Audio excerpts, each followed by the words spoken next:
Hi! இன்னைக்கு நம்ம என்ன குக்கிங் பண்ண போறோம்னா, வெஜிடேரியன் புலாவ் தான் பண்ண போறோம். இஞ்சி, பூண்டு தோல் உரிச்சு மிக்ஸர் ஜார்ல சேர்த்துக்கலாம். இந்த புலாவ் பார்த்தீங்கன்னா, ரொம்பவே டேஸ்டியா இருக்கும். காரணம் என்னன்னா, இந்த புதினாவும், கொத்தமல்லியும் தான். இத நல்லா கிளீன் பண்ணி, வாஷ் பண்ணி நம்ம வச்சிருக்கோம். அதையும் வந்து மிக்ஸர் ஜார்ல சேர்த்துக்கலாம். இப்படி நம்ம இத பிளெண்ட் பண்ணி நம்ம சேர்க்கும்போது, இதோட அரோமா பார்த்தீங்கன்னா, வீடு ஃபுல்லா சூப்பரா ஸ்மெல் வரும். இது கூட வந்து நம்ம கொஞ்சம் வாட்டர் ஆட் பண்ணி நம்ம வந்து பிளெண்ட் பண்ணிக்கலாம். அப்பதான் நல்லா பிளெண்ட் ஆகும். கொஞ்சமா ஆட் பண்ணா போதும். அதுக்கப்புறம் நம்ம வந்து இத நல்லா பிளெண்ட் பண்ணி எடுத்துக்கலாம் வாங்க. நல்லா பிளெண்ட் ஆயிடுச்சு. இது ஒரு பவுல்ல வந்து நம்ம ஆட் பண்ணிக்கலாம். நீங்க பச்சை மிளகாய் சாப்பிடுவீங்க, காரம் அதிகமா சாப்பிடுவீங்கன்னா, இத பிளெண்ட் பண்ணும்போது நீங்க வந்து ஒரு கிரீன் சில்லியும் வந்து நீங்க ஆட் பண்ணிக்கலாம். நான் வந்து கிரீன் சில்லி எடுக்க மாட்டேன். ஸோ வந்து நான் ஆட் பண்ணல. நாங்க காரம் கம்மியா தான் சாப்பிடுவோம். அப்புறம் காலிஃப்ளவர் வந்து பார்த்தீங்கன்னா, நல்லா கிளீன் பண்ணி வாஷ் பண்ணி வச்சிருக்கேன். அது கூட கொஞ்சம் மஞ்சள்தூள் போட்டு, ஹாட் வாட்டர் போட்டு நம்ம வந்து கொஞ்ச நேரம் அப்படியே விடலாம். அதில ஏதாச்சும் பூச்சி அந்த மாரி விஷயங்கள் இருந்தா அது கிளியர் ஆயிடும். அது கொஞ்ச நேரம் கழிச்சு வாஷ் பண்ணிக்கலாம். அதே மாரி ஒரு வெங்காயம், 2 தக்காளி எடுத்திருக்கேன். பாருங்க நல்லா நீட்டு வாக்குல கட் பண்ணி வச்சிருக்கேன். பச்சை பட்டாணி, பீன்ஸு, கேரட், உருளைக்கிழங்கு நீட்டு வாக்குல வந்து கட் பண்ணியிருக்கேன். இது வந்து பிரிஞ்சிக்கு வந்து நல்லாவே இருக்கும். அதுக்கப்புறம் நம்ம கிளீன் பண்ணி வச்ச காலிஃப்ளவர். அரைச்சி வச்ச பேஸ்ட் புதினா, கொத்தமல்லி, இஞ்சி பூண்டு பேஸ்ட் அது. வாங்க நம்ம குக்கிங் ஸ்டார்ட் பண்ணலாம். அதுக்கு முன்னாடி ஃபார்ச்சூன் பிரியாணி ரைஸ் தான் நான் எடுத்திருக்கேன். பார்த்தீங்கன்னா 1 1/2 கிளாஸ் தான் எடுக்கிறேன். அதிகமாக எடுக்கல. உங்களுக்கு எத்தனை மெம்பர்ஸ்க்கு தேவையோ அத்தனை மெம்பர்ஸ்க்கு ஏற்ற மாதிரி நீங்கள் வந்து எடுத்துக்கலாம். நம்ம அதுக்குள்ளே வச்சுக்கலாம். ஏன்னா ரைஸ்லாம் கீழே கொட்டிடும். ஸோ இதுக்குள்ளே வச்சு போட்டுக்கலாம். பாருங்கன்னா தலை வெட்டாமல், அதாவது இப்படி தட்டி போடுவாங்க இல்லையா, அந்த மாதிரி தட்டி போடாமல் நான் 1 கிளாஸ் போட்டிருக்கேன். அதே மாதிரி ஒரு 1/2 கிளாஸ் போட்டிருக்கேன். இதுக்குள்ளே இருக்க ரைஸ் ஃபுல்லாகவே நம்ம எடுத்துக்கலாம். எடுத்துகிட்டு இதை நல்லா வாஷ் பண்ணிக்கலாம். வாஷ் பண்ணிவிட்டு இந்த ரைஸ் பார்த்திங்கன்னா நல்லா இருக்குது பாருங்கள். வாஷ் பண்ணிவிட்டு 1 கிளாஸ் தண்ணி ஊற்றி ஊற வச்சிடலாம். அப்போ தான் நல்லா ஈஸியாக குக் ஆகும். குக்கிங் ஸ்டார்ட் பண்ணுற வரைக்கும் அது ஊறட்டும். இங்கே பார்த்தீங்கன்னா ஸ்டவ் பற்ற வச்சுட்டு நம்ம குக்கர் வச்சுக்கலாம். நான் ஒரு 2 டேபிள் ஸ்பூன் போல் கீ ஆட் பண்ணுறேன். கீ தான் வந்து டேஸ்ட்டை நல்லா ஃப்ளேவரை வந்து ஹை பண்ணி கொடுக்கும். பார்த்திங்கன்னா 2 டேபிள் ஸ்பூன் தான் ஆட் பண்ணியிருக்கேன். அதோட குக்கிங் ஆயில் நீங்கள் கோல்டு வினர் யூஸ் பண்ணுவீங்கன்னா கோல்டு வினர் யூஸ் பண்ணிக்கலாம். அதே மாதிரி லவங்கம் பார்த்திங்கன்னா ஒரு 3 லவங்கம் வந்து போடுறேன். அதுக்கு கூட ஒரு பட்டை, ஒரே ஒரு பட்டை தான் ஆட் பண்ணுறேன். 2ஆக உடச்சி போட்டுக்கலாம். அது கூட ஒரு 2 ஏலக்காய். அப்புறம் கடல் பாசி வேணும்னா சேர்த்துக்கலாம். நான் சும்மா சேர்க்குறேன் அவ்வளோதான். எக்ஸ்ட்ரா ஒரு லவங்கம் போட்டுக்கலாம். அதுக்கப்புறம் 2 வந்து பிரிஞ்சி இலை போட்டு இது நல்லா இந்த ஆயிலில் வந்து நல்லா ஃப்ரை ஆகட்டும். அதுக்கப்புறம் ஆனியன் வந்து நம்ம ஆட் பண்ணிக்கலாம்.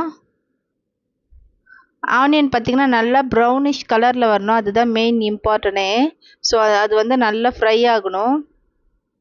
நீங்கள் கொஞ்ச நேரம் கலரி கொடுத்துட்டு அதுக்கப்புறம் தட்டு போட்டு மூடி வச்சுருங்க. தட்டு போட்டு மூடி வச்சு பார்த்தீங்கன்னா டக்குன்னு குக் ஆகிடும். பாருங்கள் இந்த அளவுக்கு குக் ஆனாலே போதும். அதுக்கப்புறம் தக்காளி சேர்த்துக்கலாம்.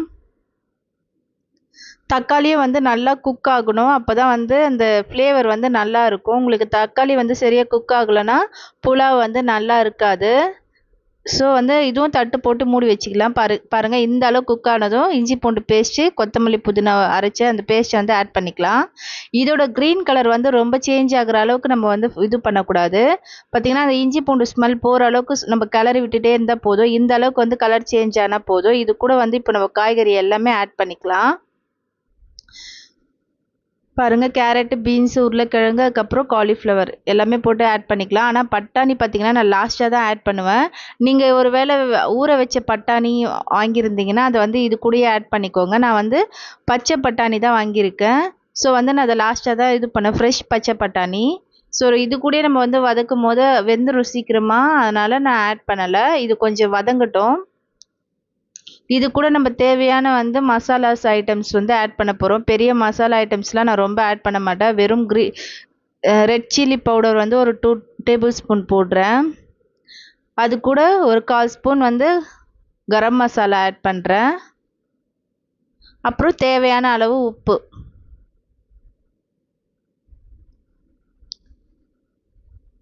போட்டு நல்லா நம்ம வந்து உப்பு வந்து எல்லா இடத்துலையும் ஸ்ப்ரெட் ஆகிற அளவுக்கு நம்ம வந்து கலரணும். இல்லைனா ஒரே இடத்துல உப்பு தேங்கி நின்றுடும். அப்புறம் வந்து டேஸ்ட்டு நல்லா இருக்காது. அங்கங்கே உப்பு கரிக்கிற மாதிரி இருக்கும். ஸோ வந்து நல்லா உப்பு வந்து ஸ்ப்ரெட் ஆகிற அளவுக்கு நம்ம கலரி விட்டுக்கலாம். இந்த அளவுக்கு நல்லா வதங்கணும் காய்கறி. அப்போ தான் வந்து நம்ம வந்து ரைஸ் சேர்த்த பிறகு ஒரு 2 விசிலில் வந்து நம்ம இறக்குற மாதிரி இருக்கும். இப்போ வந்து காய்கறி நல்லா வதங்கிடுச்சு. ஸோ பச்சை பட்டாணி வந்து ஆட் பண்ணிக்கலாம். இப்போ மறுபடியும் சொல்கிறேன், பச்சை பட்டாணி மற்ற காய்கறிகள் கூட போடும்போது ஆட் பண்ணக்கூடாது. அது நல்லா வதங்கின பிறகு இதை ஆட் பண்ணோம். ஏன்னா ஒரு 2-3 நிமிஷத்தில் வேகக்கூடியது தான் பச்சை ஃப்ரெஷ் பட்டாணி. ஸோ லாஸ்ட்டாக ஆட் பண்ணுறோம். இது கூட பார்த்திங்கன்னா ரைஸ் வந்து நம்ம இப்போவே ஆட் பண்ணிக்கிறோம். அப்போ தான் பார்த்திங்கன்னா அந்த ஃப்ளேவர் வந்து அதில் இதுவாகும். உப்பு எல்லாமே வந்து நம்ம கரெக்டாக அதில் ஆட் ஆகும்.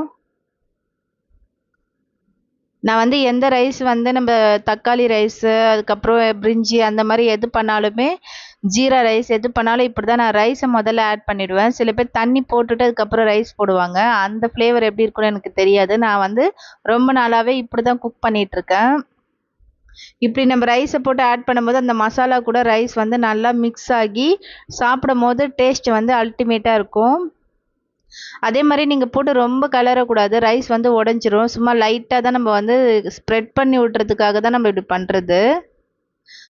நம்ம 1.5 கிளாஸ் வந்து ரைஸ் எடுத்தோம். ஸோ வந்து 3 கிளாஸ் தண்ணி எடுத்துக்கலாம்.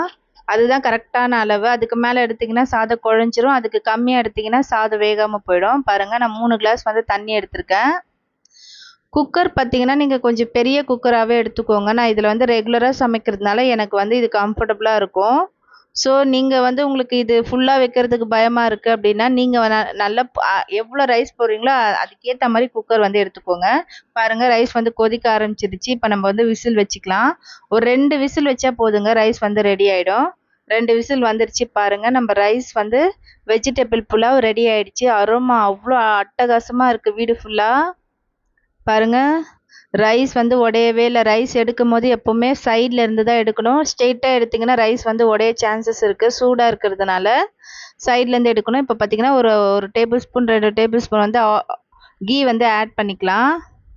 அது அரோமா வந்து இன்னும் என்ஹான்ஸ் பண்ணி கொடுக்கும்.